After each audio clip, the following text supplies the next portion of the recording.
ഇന്നിപ്പോ അവിടെ നമ്മളെ മെമ്പർ സീനത്ത് മെമ്പർ ആ മെമ്പർ ഒരു കുട്ടീന്റെ ഓപ്പറേഷന് വേണ്ടിയിട്ട് പൈസ കൊണ്ട് പോവാ, അവിടെ തടഞ്ഞു നിർത്തിയിരിക്കുക, പോകാൻ പറ്റില്ല. അപ്പൊ ഇവർക്ക് വേണ്ടപ്പെട്ട ആളുകൾക്ക് വിട്ടുകൊടുക്കാം. മുഖ്യമന്ത്രി വി.ഡി. സതീശന് വേണ്ടി ജനങ്ങളെ വഴിയിൽ തടഞ്ഞ് പോലീസ്.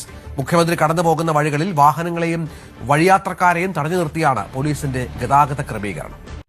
വഴിയിൽ റോഡ് ബ്ലോക്ക് ചെയ്യുമ്പോ കാത്ത് എന്റെ വണ്ടിയായിട്ട് ഞാൻ കിടക്കുകയാണെങ്കിൽ പോലീസ് സ്റ്റോപ്പ് ചെയ്തിരിക്കുന്ന അകത്ത് ഒരു കാറിലിരിക്കുന്ന അത്യാവശ്യത്തിന് പോകേണ്ട ഒരാളായി ഞാനൊന്ന് സങ്കല്പിച്ചു നോക്കി.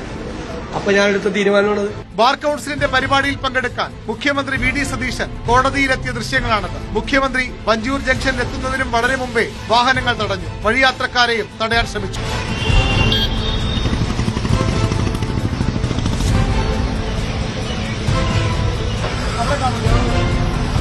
കോടതിയിൽ നിന്ന് മുഖ്യമന്ത്രി തിരികെ പോയപ്പോഴും കാഴ്ചകൾ സമാനം.